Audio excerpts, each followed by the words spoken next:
देखिए ये loss of motion का मैंने रिवीजन कराया थ्रू क्वेश्चंस। थ्योरी बेटे मैं नहीं पढ़ा सकता, इतने कम टाइम में पॉसिबल नहीं कि हम क्लास की थ्योरी डिस्कस करें। इस वक्त तो मैं बस क्वेश्चन रिवाइज करा रहा हूं और ये मान के रिवाइज करा रहा हूं कि थ्योरी आपने पढ़ ली है, आपने प्रॉपरली प्रिपरेशन कर ली है, तो क्लास के जो नोट्स हैं उसकी थ्योरी आपने पढ़ रखी है। उस थ्योरी के बेसिस पे किस तरह के क्वेश्चन आते हैं पास्ट में वो मैंने रिवाइज करा है। ठीक है, जितने क्वेश्चन मुझे लगा कैटेगरी वाइज जरूरी है रिवीजन के लिए प्रीवियस ईयर से, वो मैंने रिवाइज करा दी। मैंने आपसे कहा था मैं 99% क्वेश्चन प्रीवियस ईयर से लूंगा, क्योंकि मेरा काम है क्वेश्चन की कैटेगरी रिवाइज कराना, और ज्यादातर प्रीवियस ईयर क्वेश्चन में ऑलमोस्ट हर कैटेगरी प्रेजेंट है, तो मैंने उन्हीं को रिवाइज कराया है। ठीक है, जहां मुझे लगेगा कि कुछ कैटेगरी मिसिंग है तब मैं आपको अलग से एक दो क्वेश्चन करा सकता हूं, लेकिन इस चैप्टर में तो जितनी कैटेगरीज रिवीजन के लिए जरूरी थी सब प्रीवियस ईयर में थी, तो जितने क्वेश्चन मैंने कराए सब प्रीवियस ईयर में बेटे आ चुके हैं सबके सब। नेक्स्ट क्वेश्चन में कहा गया है body of mass 5 kg explode at rest into 3 fragment with masses in the ratio 1:1:3। हमारे पास इनिशियली 5 kg का एक बॉम्ब कह दीजिए, हमारे पास इनिशियली 5 kg का एक बॉम्ब है जो रेस्ट पे है, एक्सप्लोड कर गया, फट गया बम। कितने टुकड़ों में? 3 टुकड़ों में। किस रेशियो में? 1:1:3, यानी कि 5 में से 1 kg इसे मिला, 1 kg इसे मिला और 3 kg इसे मिला, तो 1:1:3 का रेशियो आ गया, चेक कर लो। और टोटल मास देखो 5 kg बैठ रहा है, ये आगे। The fragment with equal mass fly mutually perpendicular direction with speed 20। जिन फ्रेगमेंट के मास इक्वल थे वो एक दूसरे के परपेंडिकुलर फ्लाई हो गए, कितनी स्पीड से? 21 मीटर पर सेकेंड से। आगे, the velocity of heaviest fragment is, और जो हैवीएस्ट फ्रेगमेंट है उसकी वेलोसिटी मालूम नहीं है, लेट अस से v0, यही पूछा है उसने। अब आपको पता है बॉम्ब एक्सप्लोड हुआ है ड्यू टू इंटरनल फोर्सेस, ठीक है। अब क्योंकि यहां कोई एक्सटर्नल फोर्स इन्वॉल्व नहीं है इस प्रोसेस में, भाई बॉम्ब जो एक्सप्लोड होता है किसकी वजह से? क्या ऐसा होता है कि हम बॉम्ब पे बाहर से हथौड़ा मारते हैं फिर टूटता है? नहीं, बॉम्ब टूटता है अपने इंटरनल फोर्सेस की वजह से, उसमें इंटरनल केमिकल रिएक्शन की वजह से एक इंटरनल फोर्स डेवलप होता है जिससे वो ब्लास्ट करता है। हाँ, तो एक्सप्लोजन क्योंकि इंटरनल फिनोमेना है, एक्सटर्नल फोर्स इन्वॉल्व नहीं है, तो मोमेंटम कंजर्व रहेगा। तो मैं मोमेंटम कंजर्व करूंगा बेटे, ठीक है। चलिए मोमेंटम कंजर्व करते हैं। Pi equals to PF। Initially mass 5 था और वो रेस्ट पे था, वेलोसिटी 0 थी। इनिशियली मास 5 kg था और रेस्ट पे था, तो वेलोसिटी 0, तो मास इंटू वेलोसिटी मोमेंटम आ गया इनिशियल। फाइनली 3 पार्ट में चला गया। पहला पार्ट 1 इंटू 21 आई कैप, दूसरा पार्ट 1 इंटू 21 जे कैप, तीसरा पार्ट 3 इंटू V0। एक की वेलोसिटी एक्स में है, एक की वाई में, तीसरे के नहीं पता। एरो लगाने का मतलब हम मानते हैं वेक्टर है मगर इसका डायरेक्शन नहीं पता। डायरेक्शन पता होता तो आईजे में लिख देते, नहीं पता तो एरो लगा दीजिए। एरो लगाने का मतलब we accept it is a vector quantity, लेकिन अभी तक हमें डायरेक्शन पता नहीं, सॉल्व करके निकालेंगे। एक काम कीजिए, दोनों टर्म को लेफ्ट हैंड साइड ले जाइए, तो ये आ जाएगा आपका -21 I cap -21 J cap equal to 3V0। इस तरह से ये दोनों टर्म लेफ्ट हैंड साइड लेंगे, 3 कैंसल हो जाएगा थ्रू आउट, तो ये आएगा -7 I cap -7 J cap equal to V0। Third part की वेलोसिटी इतनी है, एक्स में -7 यानी कि 7 नेगेटिव एक्स में, और सिमिलरली 7 नेगेटिव वाई में, यानी कि तीसरा पार्ट जो मूव करेगा इनक्लाइन डायरेक्शन में मूव करेगा, उसका एक कंपोनेंट नेगेटिव एक्स में होगा, एक कंपोनेंट नेगेटिव। आंसर तो आ गया, मगर ऑप्शन मैग्नीट्यूड में दिए, आईजे में नहीं दिए। कन्वर्ट कर लो। किसी भी वेक्टर का मैग्नीट्यूड कैसे निकालते हैं? किसी भी वेक्टर का मैग्नीट्यूड होता है अंडर रूट आई कोफिशिएंट का होल स्क्वायर प्लस जे कोफिशिएंट का होल स्क्वायर, तो ये आएगा 7√2 मीटर पर सेकेंड स्क्वायर। इतनी वैल्यू आ जाएगी इसकी। ये आंसर आ गया। नेक्स्ट क्वेश्चन अगेन बॉम्ब के एक्सप्लोजन को लेकर है, जैसे लास्ट क्वेश्चन था। N explosion blows a rock into 3 part. हमारे पास एक बॉम्ब है, लेट अस से एम मास का, और उसके 3 टुकड़े हो गए। अच्छा, रॉक पहले मूव नहीं कर रहा था, पहले तो वो रेस्ट पे था, लेकिन जब ब्लास्ट करेगा और उसके 3 टुकड़े होंगे तो अब वो 3 टुकड़े मूव करेंगे।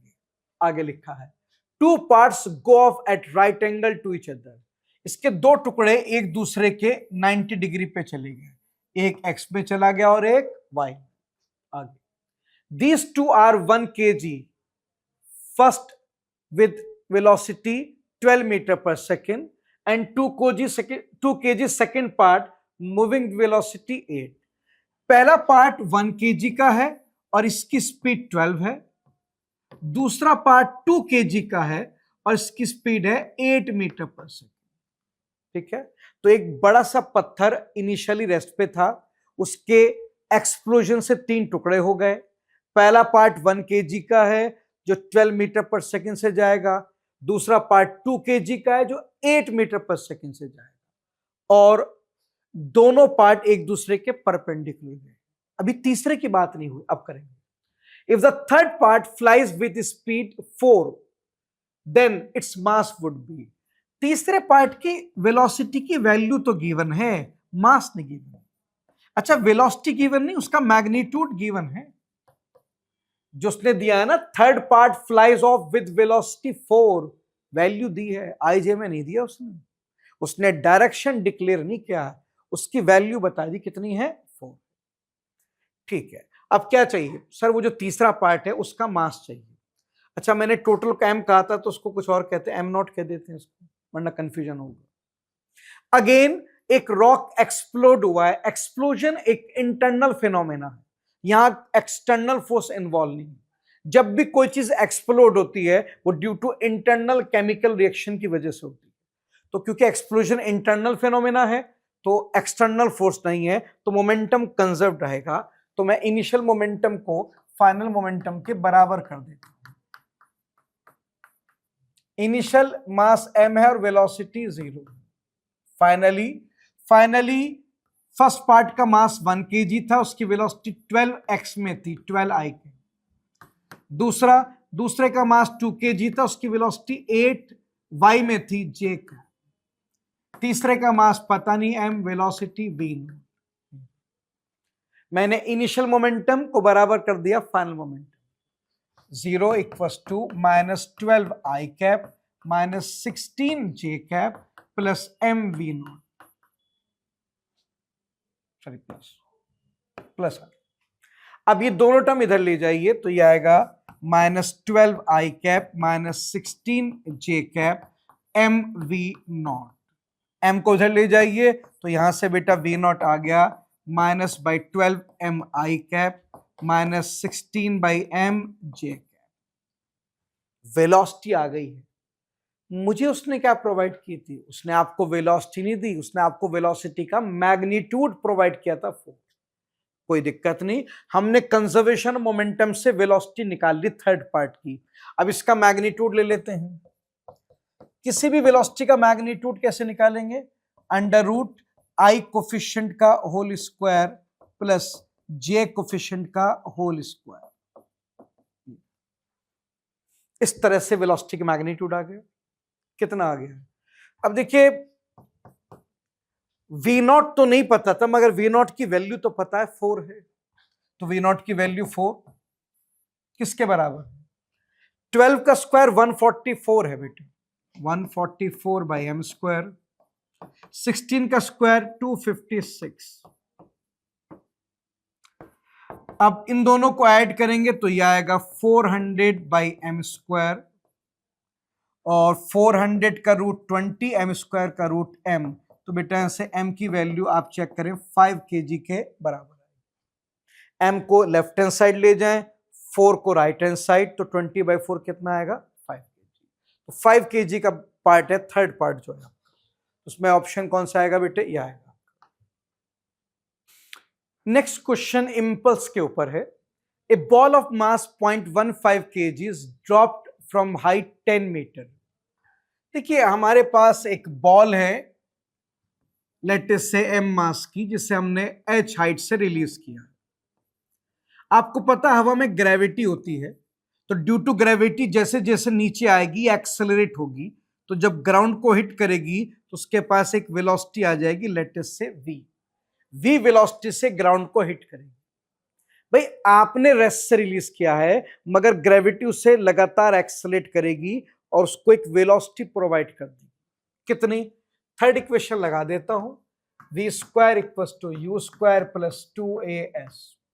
आपका v डाउनवर्ड डायरेक्शन में है तो final velocity minus v, initial 0, acceleration g downward है माइनस लूंगा, डिस्प्लेसमेंट डाउनवर्ड डायरेक्शन में है उसको भी नेगेटिव लूंगा। स्टैंडर्ड कन्वेंशन यूज कर रहा हूं, हर अपवर्ड प्लस है, हर डाउनवर्ड नेगेटिव, हर वो चीज जो ऊपर की तरफ है प्लस, हर वो चीज जो नीचे की तरफ है वो माइनस। स्टैंडर्ड कन्वेंशन है, आप बदल भी सकते हैं, आप उल्टा भी ले सकते हैं। यह आ जाएगा आपका v square equals to 2gh, ठीक है।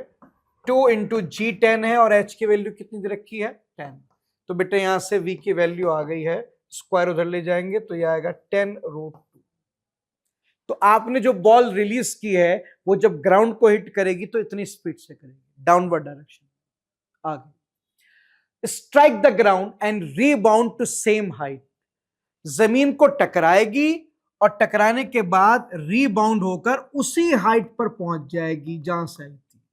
सर उसी हाइट पर पहुंचेगी ऐसा तभी हो सकता है जब बाउंस के बाद भी उसकी स्पीड वही हो।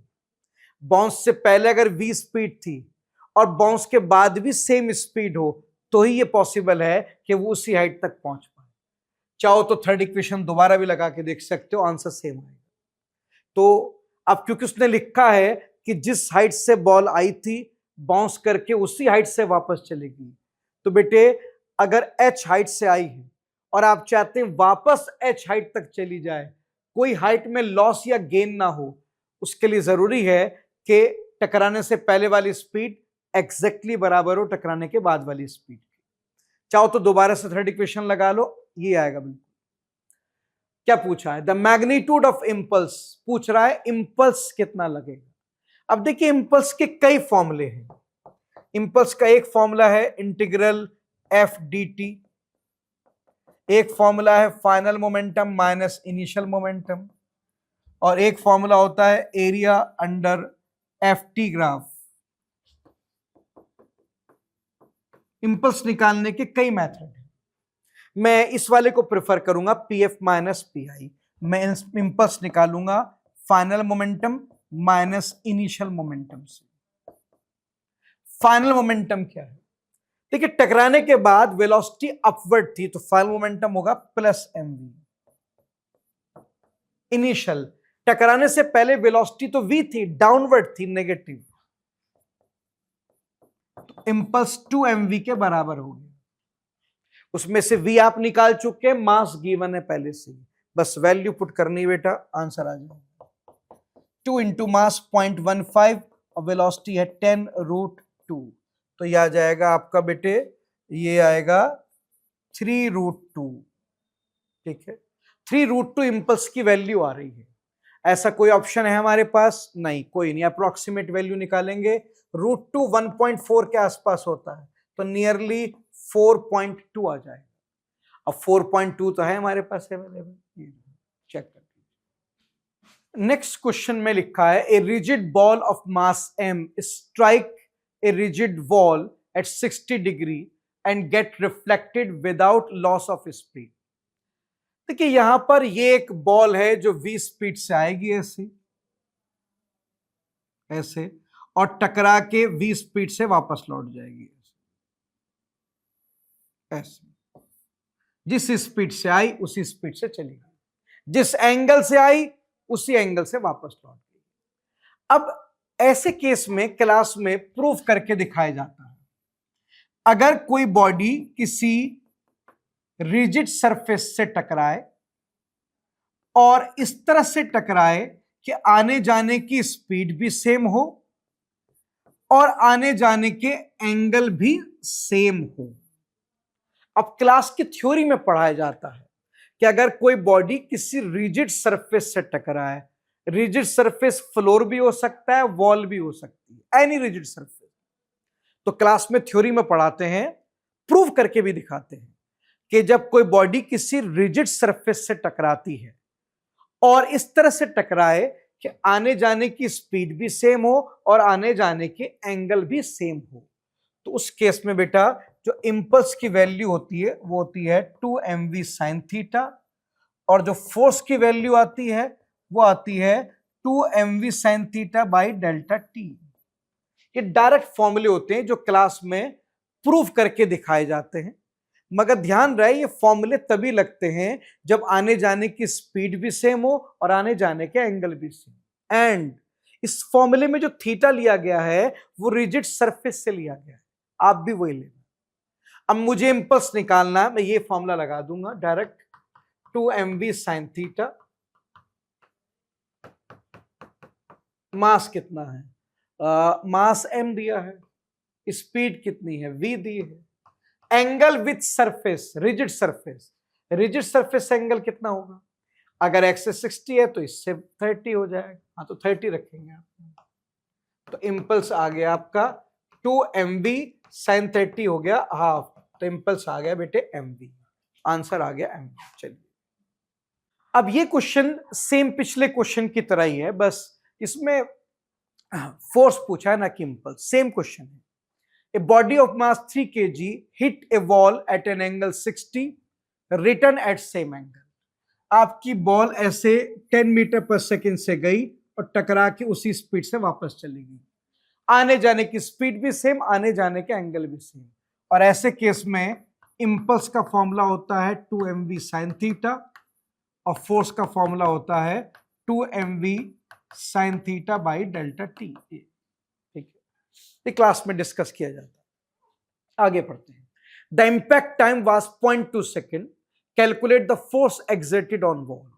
फोर्स चाहिए तो सेकेंड फॉर्मूला लगेगा बेटे ये वाला, मास कितना है 3 kg, स्पीड कितनी है 10 मीटर पर सेकेंड, और एंगल लेते रिजिड सरफेस से कितना है 60 डिग्री। टाइम ऑफ कांटेक्ट कितना है 0.2 सेकेंड, तो यहां से चेक कर लेते हैं बेटा, ये 0.22 को 10 से कैंसिल कर देगा, ये आ जाएगा 300 और sin 60 होता है √3/2, तो ये आएगा 150√3। ठीक है, 150√3 आपका ऑप्शन ए है। ठीक है, पिछला क्वेश्चन ये क्वेश्चन सेम बिल्कुल, उसमें इंपल्स पूछा था, इसमें क्या पूछा है force. Next question balloon based question है, इसमें लिखा है a balloon of mass m is descending down with acceleration a where a is less than g। एक बलून है जिसका मास m है, नीचे की तरफ आ रहा a से और a g से कम है। सर बलून पे कौन कौन से फोर्स लगेंगे, एक तो mg लगेगा,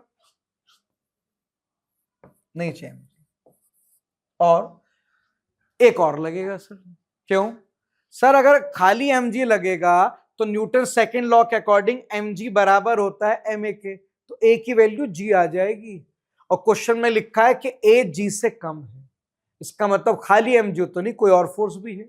कौन सा, आर्किमिडीज प्रिंसिपल के अकॉर्डिंग आपका बलून क्योंकि एयर में सबमर्ज्ड है तो एयर उसके ऊपर एक अपवर्ड बायंस फोर्स लगाएगी, ये लगेगा फोर्स, इसलिए वो एक्सेलरेशन g से कम हो रहा था। अब न्यूटन सेकंड लॉ लगाओ y में, इस पर बायंस से ऊपर लग रहा है प्लस mg, नीचे है माइनस मास, एक्सेलरेशन नीचे है माइनस, अब माइनस को इधर ले जाओ mg को राइट हैंड साइड ले जाओ तो b आ गया mg माइनस ma, तो यहां से बायंसी आ गया mg minus a, now that becomes equation 1। या आगे पढ़ते हैं। How much mass should be remove from it so that it start moving up with acceleration a। इसमें से कितना मास निकाल देना चाहिए ताकि बलून नीचे के बजाय सेम एक्सेलरेशन से ऊपर मूव करे। मान लेते हैं हम इसमें से m0 मास को रिमूव कर देते हैं, पहले m था उसमें से m0 रिमूव हो गया, तो नीचे अब mg कितना लगेगा m माइनस m0 इंटू जी, अब बायंसी का उससे मतलब नहीं है, बायंसी तो बलून की साइज पे लगती है, तो बलून का साइज वही है, तो भाई हमने मास कम किया, बलून का साइज कम नहीं किया है, तो बलून का साइज वही है, तो बायंस फोर्स तो क्या रहेगा। अब एक्सेलेरेशन नीचे की तरफ नहीं कहा जाएगा बेटे, ऊपर की तरफ जाएगा। क्वेश्चन में ये तो लिखा है कि बलून में से कितना मास हम निकाल दें ताकि बलून अब कहां जाए, बलून अब ऊपर की तरफ मूव करे। अगेन न्यूटन सेकंड लॉ लगाते हैं बेटे, वाई में लगाना, बायंसी ऊपर है, नीचे एम जी है, M minus M not into G बराबर M minus M not into acceleration A, plus A लेना ऊपर की तरफ। अब ये वाला टर्म उधर राइट हैंड साइड ट्रांसफर कर दें तो बी आ जाएगा M minus M not into G plus M minus M not into A. M minus M not common ले लीजिए तो ये आ जाएगा बेटे M minus M not into G plus A. That becomes equation. तो पहले बलून नीचे जा रहा था ए एक्सेलरेशन से, कुछ मास निकलने से अब बलून कहां जा रहा है, ऊपर जा रहा है। दोनों केस में बायंसी चेंज नहीं हुई। क्यों बेटा, बायंसी डिपेंड करती है बलून के साइज पर, बायंसी डिपेंड करती है फ्लूइड की डेंसिटी पर। ना तो हवा की डेंसिटी बदली है, ना बलून का साइज, बलून का मास बदला है। बलून के अंदर जो चीजें रखी थी, सामान रखे थे, वो कम किए मैंने बलून के साइज को डिस्टर्ब नहीं किया। और बायंसी डिपेंड करती है बॉडी के साइज पर और फ्लूइड की डेंसिटी पे, दोनों में से कुछ नहीं बदला, इसलिए बायंसी दोनों बार क्या रहेगी। अगर दोनों बार सेम रहेगी तो दोनों बायंसी को इक्वेट कर देते हैं, इस बायंसी को उसके बराबर कर देते हैं, तो दोनों बायंसी को हम इक्वेट कर देंगे। पहले बायंसी आई थी एम जी माइनस ए और अब आ गया M minus M not G plus A. इसमें M G minus A equals to, bracket open कर दीजिए, जी प्लस ए पहले एम से मल्टीप्लाई कर दीजिए, अब एम नॉट से कर दीजिए। अब हमें एम नॉट चाहिए तो इसको तो इधर ले आइए बेटा और इस वाले टर्म को राइट हैंड साइड ट्रांसफर कर दीजिए। अब नेक्स्ट पेज पे मैं इसको कर रहा हूं, मैं एम नॉट वाला टर्म लेफ्ट हैंड साइड लिया है ताकि वो नेगेटिव से पॉजिटिव बन जाए, और जो लेफ्ट साइड में एम वाला टर्म था उसे मैं राइट साइड ले जाऊंगा, उधर जाके वो माइनस बन जाएगा। मैंने कुछ नहीं किया बेटे, पिछली इक्वेशन में जो आया था ना, इस वाले टर्म को मैं इधर ले गया और लेफ्ट हैंड साइड, इस वाले टर्म को मैं इधर राइट साइड ले गया। अब देखते हैं कितना आएगा, ये आएगा M not G plus A, bracket open कर दीजिए सारे, M G plus M A minus M G plus M A. जब माइनस अंदर माइनस से मल्टीप्लाई होगा तो ये प्लस हो जाएगा, एम जी से एम जी कैंसिल हो गया, तो ये आ गया M not G plus A equals to 2 ma। Bracket वाले टर्म को उधर ले जाइए तो एम नॉट की वैल्यू कितनी आ गई, 2 ma divide by G plus A. Mass की वैल्यू इतनी आ गई बेटा, चेक कर लीजिए। इतना मास आपको रिमूव करना पड़ेगा। ऑप्शन देखिए कौन सा अवेलेबल है हमारे पास, ये आ गया आपका option A. Next question graphical question है, the force F act on particle of mass m as indicated by graph. ft graph दिया है, क्या चाहिए, चेंज इन मोमेंटम चाहिए। देखिए इंपल्स के 3 फॉर्मूले होते हैं, इंटीग्रल एफ डी टी एक formula, final momentum minus initial दूसरा फॉर्मूला, और तीसरा होता है area under F T graph. Impulse के 3 फॉर्मूले। अब मुझे चाहिए चेंज इन मोमेंटम, जो किसके बराबर है, area under F T graph. तो अगर आपको चेंज इन मोमेंटम चाहिए तो क्या निकालना है, आपको एरिया निकालना है एफ टी ग्राफ का। कहां तक, आप बताओ मोमेंटम का चेंज कहां तक चाहिए। तो change in momentum over the time interval from 0 to 8, मुझे 0 से 8 तक का चाहिए, तो एरिया भी यहीं तक का चाहिए। इस ट्रायंगल का एरिया A1 निकाल लेना, इसका A2 और इसका A3, अलग अलग निकलेंगे, एक बार में निकलेगा। पहले आप A1 निकाल लें, ट्रायंगल का एरिया।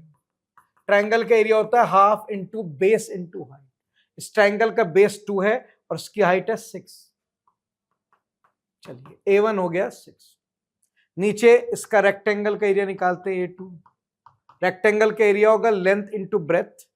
2 से 4 तक की लेंथ कितनी आएगी भाई, ये 2 है, ये 4 है, 2 से 4 तक की लेंथ 2, और ये जो ब्रेथ है नीचे ये -3 है, तो ये आ गया 2 इंटू -3 -6 A3, ये वाला रेक्टेंगल। 4 से 8 तक की लेंथ कितनी हो गई 4, और ये हाइट कितनी है +3, तो 4 इंटू 3 दैट बिकम्स 12। अब तीनों एरिया को ऐड कर दें ताकि टोटल एरिया आ जाए, तो ये आ गया 6 -6 + 12, तो टोटल एरिया 12 है, तो टोटल चेंज इन मोमेंटम भी कितना है बेटे 12। कुछ लोग कहते हैं सर आपने एरिया विद साइन लिया है। हाँ बेटे, सिर्फ एक जगह ऐसी है जहां एरिया विदाउट साइन लेते हैं, और वो है वेलोसिटी टाइम ग्राफ का एरिया, वो भी तब जब वो तुमसे डिस्टेंस ट्रेवल पूछे। अगर वेलोसिटी टाइम ग्राफ में वो आपसे डिस्प्लेसमेंट ना पूछकर डिस्टेंस ट्रेवल पूछे, तो वो इकलौता केस है जहां पे एरिया विदाउट साइन लेते हैं। अदरवाइज हम पूरी फिजिक्स में एरिया विद इन और सिलेबस, आपके सिलेबस में हर जगह एरिया विद साइन लेते हैं, उस एक केस को छोड़कर।